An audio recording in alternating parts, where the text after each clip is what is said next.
Which young players on the Denver Broncos roster have had an impressive training camp, and who might we need to see a little bit more of through the rest of the way of training camp in the preseason? You're going to get that and much more on today's brand new episode, Locked on Broncos. You are Locked on Broncos, your daily Denver Broncos podcast. Part of the Locked on Podcast Network. Your team every day. What's up, Broncos Country? Welcome into a brand new episode, Locked on Broncos, your daily Denver Broncos podcast, part of the Locked on Podcast Network, your team every day. Thank you so much, Broncos Country, for tuning in, making us your first listen of the day every single day for all your Broncos news, content coverage, analysis, and more. Make sure you subscribe for free or follow wherever you get your podcasts or on YouTube so you never miss out on all the action. I'm your host, as always, Cody Roark, Broncos reporter for Mile High Sports, joined alongside by Sayre, Bedinger, my co-host. He's a site expert, predominantlyorange.com. Today's episode of the show is brought to you by Bird Dogs. Go to birddogs.com/LockedOnNFL or enter promo code LockedOnNFL for a white tech hat with any order. You won't want to take your Bird Dogs off, we promise you.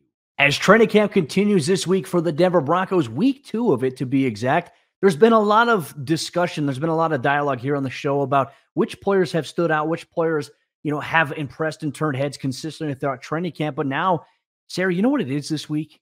It's game week in Broncos Country, their first preseason game. It's coming up, and I can't wait to break it all down with you here this week, my friend. But I think we really need to dive into some young players that before training camp ever even began, you and I talked about specifically here on this show. Broncos Country chimed in as well. Players that they want to see a little bit more out of in this year's training camp. Well, there are some players who we expected to have a little bit more to them, and certainly they've demonstrated just that.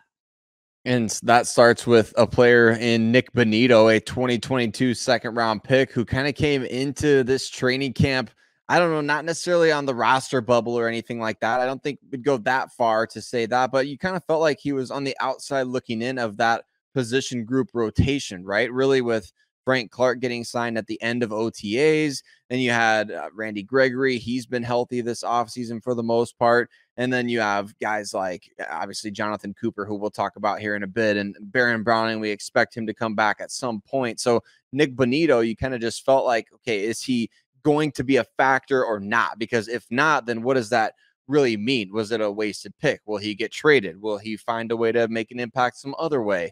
He really needed a big training camp, Cody, and he's one of those guys who you kind of see his name almost every single day, a couple times a day, at least on Twitter, as we're all kind of watching for updates at practice. Sounds like he's having a really strong camp. I mean, from day one all the way up until, there's going to be practice on Monday, open to the media only, Tuesday, Wednesday to the fans. They'll be able to attend that again. But he consistently, day in and day out, Nick Bonito has looked good. Right? There's some players who flash every day. Jaleel McLaughlin's been a guy that we've highlighted, but Nick Bonito, I feel like it's a little too early, but he's on track right now, Sayre. If we look at it from this perspective, he's on track to make the most significant improvement from last year to this year in terms of training camp and expectations. You and I said it leading up to training camp before it even began. He's arguably the one player that we felt like needed to have the biggest training camp, considering the roster questions at the edge rusher position, him needing to showcase a little bit more despite not having much of a sample size in his rookie season. He looks like an entirely different player. And when it's all said and done, if he continues doing what he's doing now, carries it over and plays well in the preseason, has a really big preseason, he will be the training camp most improved player here for the Broncos coming into the regular season. I think it's important that we highlight that. But I think maybe it's just a coaching structure, the scheme. He seems more confident. And also what he's doing in areas where I think he had perceived weaknesses last year, right? What was the number one thing that we've talked about? And a lot of the gripe about him was coming out of college was, he's very athletic, which is a good thing, but he tends to get caught inside. He doesn't play the edge really well in terms of against the run, gets sealed inside. He's been very, very good. And I think his counterpart, which we're going to talk about, Jonathon Cooper, has also been an added plus on that side of the ball. But anytime that there's a run to his side, he's doing a really good job attacking the offensive tackle. If he's got a tight end, attacking that outside shoulder, keeping his outside hand free and setting, like stepping down and trying to clog a hole that could potentially open up for a cutback there. He's done a really good job there, not to mention just getting after the quarterback. He has been consistent. So has his counterpart, Jonathon Cooper. And Cooper he changed his number, right? He's now wearing 0 instead of 53. So he looks a little different out there. But look, could he go from 0 to hero as far as a pass rush specialist and edge defender overall? I think Cooper has been one of those guys to where he's shown those flashes of being really, really good in each phase of playing the edge position, right? Being a stout run defender, making some TFLs, going out there and being a pass rusher, making an impact. I think of games like that Cowboys game his rookie season where he was just flat out dominant in every area. So he's one of those guys we've seen the flashes from, but not consistency. And the flashes, it's not just like he flashed, he got a sack this game. It's like, no, he's kind of flashed in as like he looks like he could be a long-term player. So maybe what Jonathon Cooper needs is really more snaps, more involvement. I guess hopefully we can find out with him, but for him to have a big camp, it changes the complexion of this Broncos edge group because to me, he's less of a wild card than Nick Bonito at this point. I think he's a little bit further along. He is a guy that I think, Cody, could really change this defense as far as being one of those impact players all 4 quarters and especially closing out games. It feels like Jonathon Cooper is the type of player who's kind of on the precipice of becoming, I think, a star. Has all of the talent, all of the traits to become a star pass rusher, right? Now, look, I think he's going to be overshadowed by, okay, you have Randy Gregory, Frank Clark. But if Jonathon Cooper can piece some things together, Sayre, he has all the tools to be a starter here at edge rusher in the National Football League, which makes his value, I think, go up significantly more. And maybe he is a guy who is waiting in the wings to become the next starter here for the Broncos at the edge rusher position. I mean, you have Frank Clark, who is on a 1-year deal here with the Broncos. I mean, there is nothing essentially guaranteed in that nature there. There could even be a scenario where maybe he supplants him a little bit. Like if Frank Clark's needed a defensive end, Jonathon Cooper could play in that role. He is right now, if I had to put any designation on a player's future star potential, there's a few guys on Denver. Jonathon Cooper is the one I feel probably the more guaranteed like vibes about when it comes to this category. And the next player that we're even going to talk about here in terms of players who've stood out throughout training camp that have really impressed us, some young guys that we had questions about coming into it. Another guy in that same category is Jonathon Cooper. Here is Caden Sterns, who will and does look like the starter next to Justin Simmons here heading into the regular season. All signs, everything we've seen from practice, from the volume, the impact that we've seen it throughout his career, it seems like Denver believes the same thing right now as well. And it kind of gives me a little hope that this team could be even faster this year. No disrespect to Kareem Jackson, who's faster than I'll ever be. But I think Caden Sterns brings another level of athleticism to that safety position where the range is just a little bit different. Obviously, the coverage abilities, he's been known for that since he was at Texas, a ball hawk, somebody that can go and create turnovers for your defense. That's something that, Kareem Jackson hasn't done as much the last couple of years. We know he's made a big impact on games. Obviously, his toughness, his veteran leadership, his poise out there. He's made some big hits, but I think Caden Sterns maybe gives you a little bit more upside in the turnover department, creating interceptions. We saw that last year early in the season against the Colts when he was like a ball magnet out there. So for him to go out and have a big training camp, you hoped for that. Broncos fans have been hoping for that.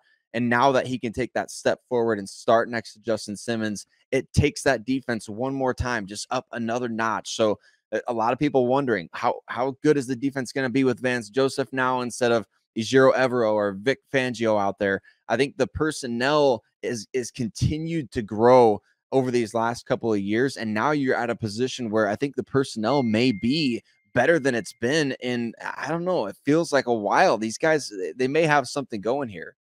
Well, and it's a bunch of young guys too, right? Versus having a bunch of veteran experienced players at certain positions. You need veterans on your team, but I think the promising sign is that Denver has young players on the roster who are still on rookie deals that could play a major role down the road for your team. And you want to see if they can get to that second contract, as George Payton has pointed out several times since he's taken over as general manager of the team. These are some of the players that we've identified as having really big training camps so far to start that we felt like needed it coming into the regular season and in the preseason here. But who are some players that we need to see a little bit more of as training camp goes on, as preseason approaches? Well, you're going to get that on today's episode, Locked On Broncos.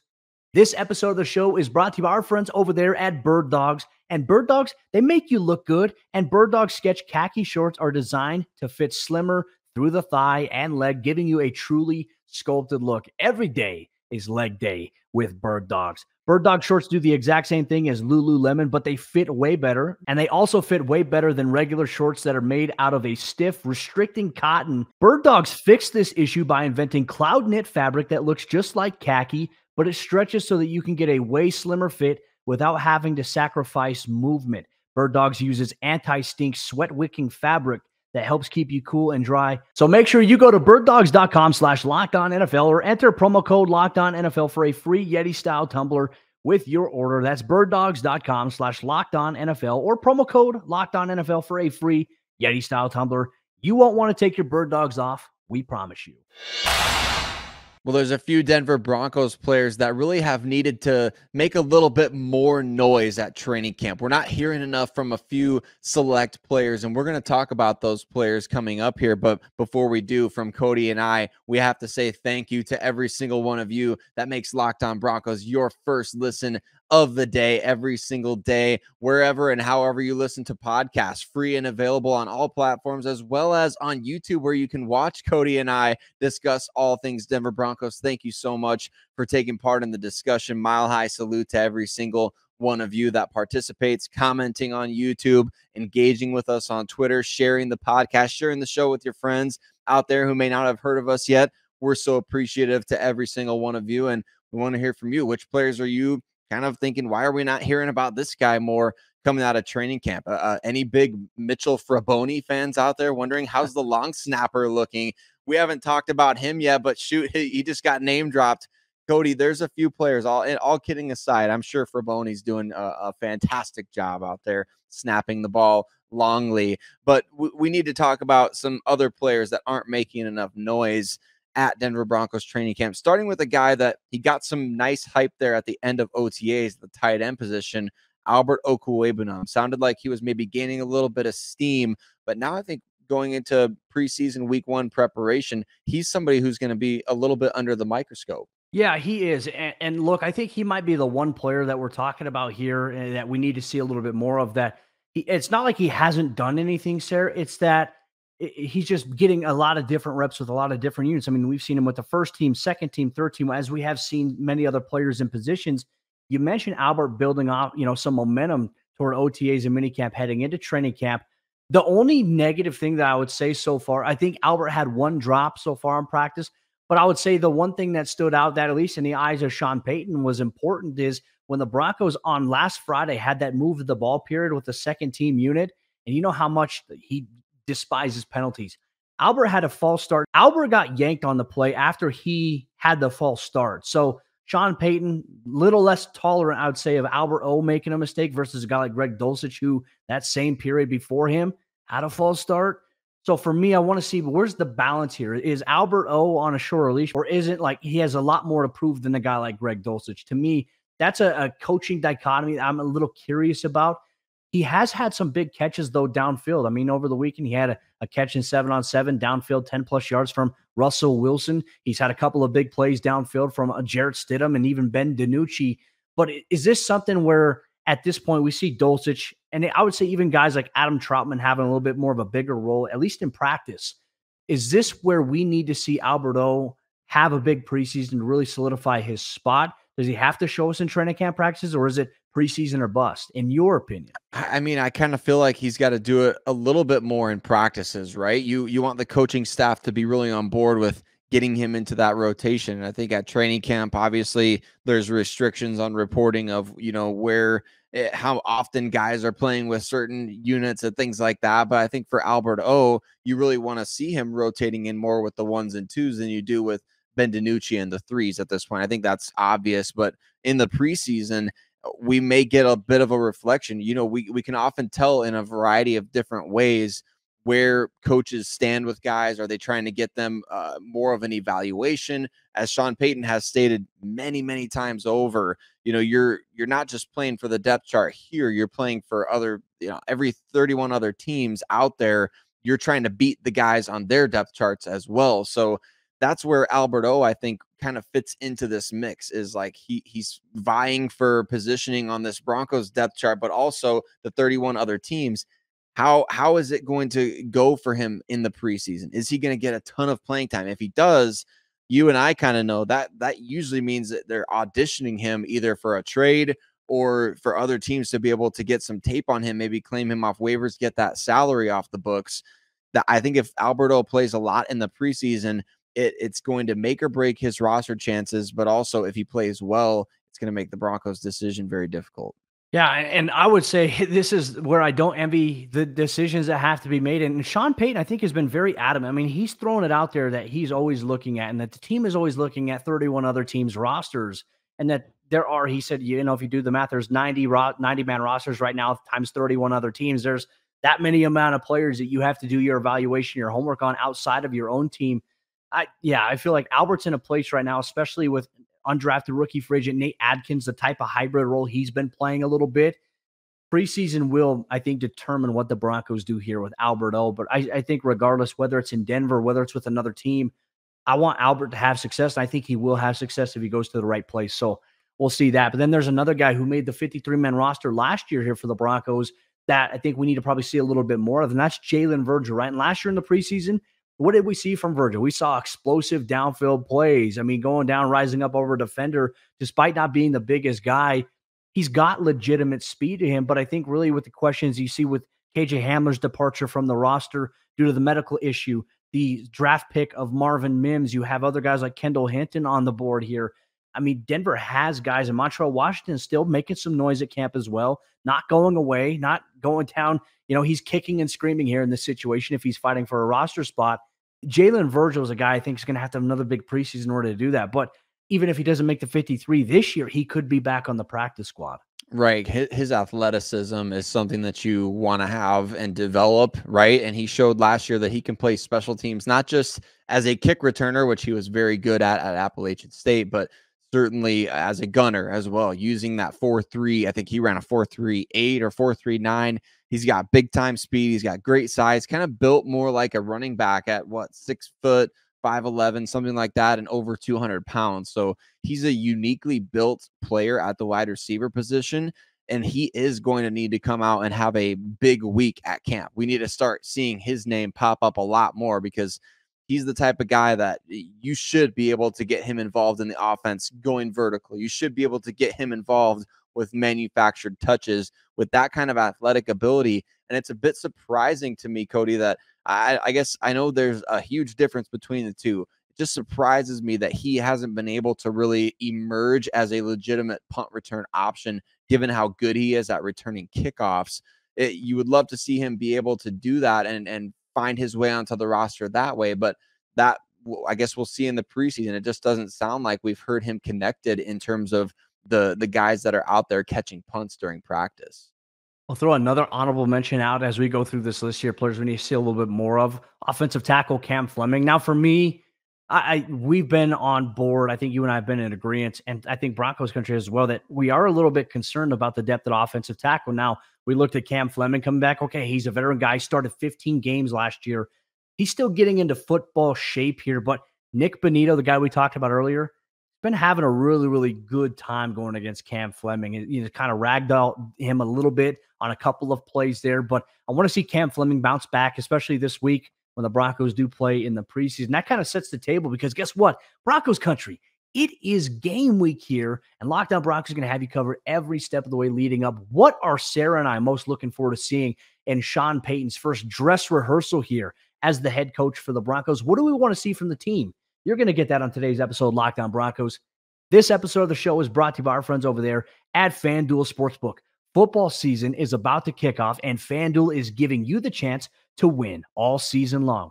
Because right now, when you bet on a Super Bowl winner, you can get bonus bets every time they win in the regular season. Just pick any team to win the Super Bowl, and you'll get bonus bets for every victory. You can use your bonus bets on spreads. You can use it on player props, over-unders, and more. And speaking of over-unders, let's take a look at Broncos quarterback Russell Wilson. According to FanDuel, they have his touchdown over-under total set at 24.5.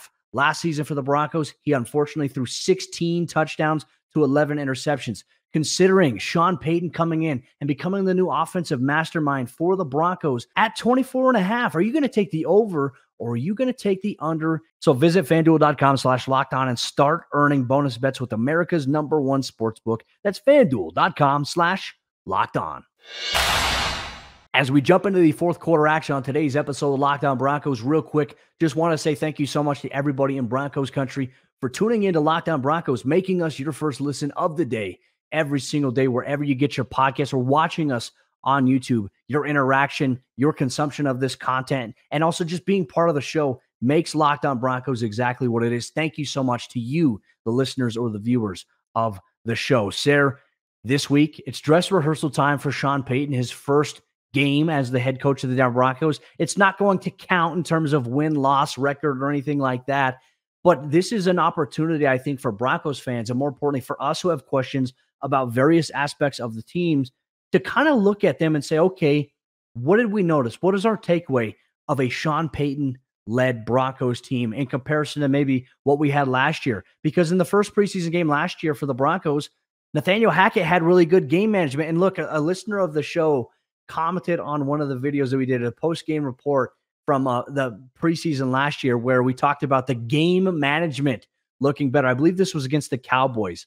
That was a freezing cold take. That does come back. Obviously, we talked about what it looked like with Hackett, his game management. Unfortunately, what it looked like in the preseason was nothing of how it was in the regular season. We got bamboozled, hoodwinked, run amok. I'm flabbergasted at that there. But, Sayre, what is something that under Sean Payton in his first game as the head coach of the Broncos in the preseason, what are you looking forward? What are you hoping you see? Well, you really want to see the offense be able to execute simple stuff well, right? That's something the Broncos have struggled badly with, is just doing simple things right. I reference this all the time. I'll never forget being jealous of the Skylar Thompson-led Miami Dolphins scoring a touchdown last year as I'm watching the Red Zone channel, thinking to myself, like, man, why can't the Broncos do this? Like, this guy just drove the Dolphins right down the field. Who the heck is this guy? So the Broncos need to start off just being able to execute simple things well. Like, everybody's going to go absolutely nuts on Twitter if the offense goes 3 and out to start their, Sean Payton era. We know that it ultimately doesn't necessarily matter, but you'd love to see them start off hot, right? You'd love to see them start off take advantage of what the defense is doing out there. We know things are simplified on both sides of the ball in the preseason, so go out there and execute simple things well. I think that's something. Hey, Sean Payton's talked a lot this offseason about changing culture. He's talked about what things were last year. He's talked about how different things are going to be. They're going to do the opposite of what was done last year. So what that means to me, go out and start doing those simple things really well. Well, you're going to see it from the starters because they're going to play. And Peyton had a comment on Saturday during practice, after practice at the podium. He was asked, well, is Russell Wilson going to play? And Sean Payton's response was funny. He goes, well, he's a player, so yeah. That's the type of stuff that we love. I mean, there are things that you could definitely tell when Sean Payton gets asked something, it just kind of behooves him. It's like, come on, like, really, you're asking that? Like, common sense and, on the subject matter there. But I agree with you. I think for the starters, more important, I think the number one thing, Sayre, everybody comes away healthy. Starters, backups, whatever. No injuries, please. Praying to the football gods that that's the case here, because Denver can't afford to lose a key guy. And unfortunately, last year, first game of the preseason, Denver did lose starter Jonas Griffith at the time to an elbow injury, was able to be ready for week 1. But you want to avoid that from happening. I would say from like a foundational standpoint, I agree with what you said about, hey, make sure you just go out there and you work, you run the little things effectively. There's going to be some ebb and flow because this is different. They're going against a team that they haven't gone against so far all throughout training camp. It's a first fast physical game that you're going to see. I would say from an operation standpoint, do the things that Sean Payton doesn't want you, to make those mistakes. And that's penalties. Avoid the penalties. Avoid, hey, first down. It's 1st and 10. Your first drive. Oh, false start. 1st and 15. Holding play on the next play. Oh, that backs up another 10 yards. 1st and 25. Avoid the things that have actually impacted you a little bit here in training camp that Sean Payton is trying to get rid of. You can't have the 2 false starts in a row like happened in the move the ball period on Friday of last week. Clean those things up. That's where I would like to see, because, Sayre, if I'm not mistaken, didn't Denver also have a lot of penalties in the preseason? And didn't we think at one point, I think we even discussed it, They need to get rid of that before the regular season. Unfortunately, it never went away. This is a big test I think that they have to do, obviously on Friday on NFL Network, 8 o'clock p.m. Mountain Time. I'm just glad, Cody, this is being played on a Friday instead of a Saturday. You know how early I wake up on Sunday, so I love it. We get to do the post game late Friday into Saturday morning. It's gonna be great. And shout out to the schedulers for the preseason putting this at 8 Mountain Time. What the heck are they thinking there? But at any rate, we Cody and I, we feel you, all of our East Coast viewers for that game. You're gonna be watching a 10 p.m. Denver Broncos training camp game. Mile high salute to you for staying up for that one. I think really it's going to come down to the Broncos also showing off their depth here. And this is where you can see in the preseason what difference coaching makes, right? So you have a combination of coaching and talent that obviously you're not playing for playoff seeding or positioning or anything like that in the preseason. But if your team is deeper and more talented and better coached than the other team, which I expect the Broncos to be in all three of those categories over the Arizona Cardinals, which I believe to be the worst team in the NFL this year. That's and Joseph's former team. Roster. Vance Joseph's former team, and the Broncos took like one of their only good players. So, the Cardinals, they look terrible on paper, Cody. It's an embarrassment to, putting together an NFL roster. All due respect to all those guys over there that obviously Jonathon Gannon joining that crew this year from the reigning NFC champion Eagles. Yeah. Didn't they say that they were glad that they didn't get Sean Payton? Yes, I believe that was our friend Alex Clancy who said that, Cody. Well, come on, Clancy. I had to tweet that one, Cody, because I know that the Cardinals, although they're averse to Sean Payton, they're also averse to Lombardi trophies. So we know that there's not much winning that goes on there in Arizona. But Cody, I want to see the depth of this roster shine through. Ultimately, that's a really roundabout way for me to say as much. I'm talking about the 1, 2, 3, coaching, talent, roster depth. You want to see the roster depth shine, and in a preseason game, how well coached your team is will come through late in a game when you have guys that are playing in your third team or fourth team or what have you. If those guys are executing your simple stuff, if they're executing and making plays, that means that your team is well coached and you have a deep roster, in my opinion. How does it play out for the Broncos this Friday? Well, there's build up to that. There's practice. We'll have you covered on tomorrow's episode, Lockdown Broncos. For all you everydayers out there, what happened during Monday's practice? What was the biggest storyline? What did we learn? Check out Lockdown Broncos tomorrow for more insight on that. They'll also practice on Tuesday and Wednesday. They'll be off traveling on Thursday. Preseason action on Friday. We're going to have you covered every single day, every step of the way here. Lockdown Broncos. Broncos Country, we appreciate you so much. Thanks for tuning in. We'll catch you tomorrow for a brand new episode of the show.